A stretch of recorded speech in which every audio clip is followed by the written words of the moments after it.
While ago, the Metro Police in Pretoria told us here in the person of Isaac Mahamba that there's chaos on the streets of Pretoria where protesting bus drivers have blocked off major routes. The drivers are fighting for wage increases.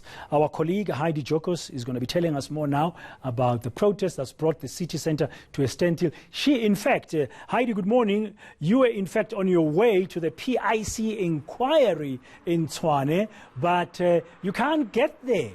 How bad are the roads? Exactly, Bradan. So, I think many had a morning like I did where they had a planned day. We were set to cover the PIC inquiry and it was cancelled at the last minute because of the shutdown that's going on. We do understand that there's a strike going on outside Tshwane House and this has caused major problems. If I can just move out of shot and ask my cameraman, Mashudu, to just show you the extent of the traffic at the moment. We are on top of a bridge, but at the bottom it's the street that leads into Pretoria, passing the prison, Kgosi Mampuru, and the traffic literally leads all the way down. I think it starts basically where the highway ends off, just before the Eupheus off-ramp. And when we arrived here, it wasn't this bad, but of course the roads have been blocked. People are unable to move. We do understand that buses have blocked certain roads off, and this of course is causing major issues because people aren't able to reach their destinations and turn into the streets that they need to.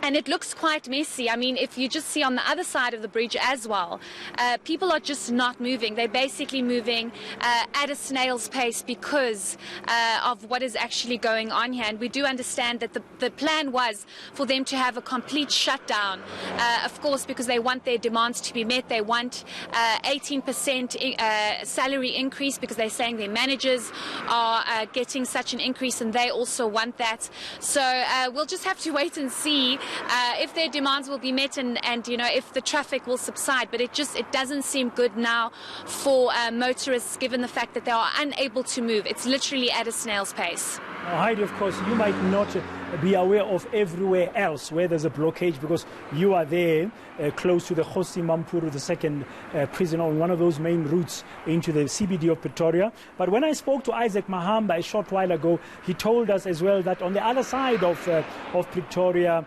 coming from Atteridgeville, the road as well is affected. That's a WF Nkomo Road and the Eskom Pahlele Road, and also coming from Mabopane as well as coming from Hammanskraal. Yes. So it looks like all the major routes leading into Pretoria CBD this morning are looking gridlocked, like the visual your cameraman is just showing us at this stage.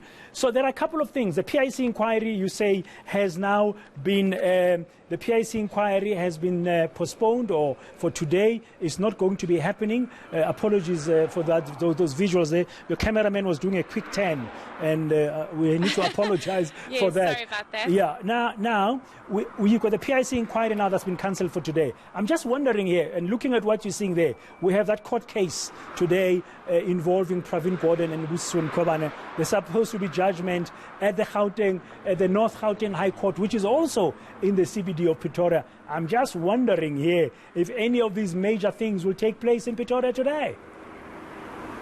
Exactly, and I think that is the big question, whether or not that case in the North Gauteng High Court will even happen with the Public Enterprises Minister and Public Protector, given the fact that people are just unable to get to their destinations because of all the major roads being blocked. When we were driving into Pretoria, we already experienced traffic from Midrand side, and that's quite a distance until you get into Pretoria. Okay. So it doesn't look good. People are unable to get to their destinations, and I do understand that road where the North Gauteng High Court is, that road has also been blocked with buses actually blocking people from driving through that road. So it doesn't look good, and I think we're going to have to just monitor it and see how it pans out throughout the day, given the fact that if it's looking like this and it's already 10 o'clock in the morning, one can only imagine how it's going to look at lunchtime. Thank you very much. Heidi Jokos there.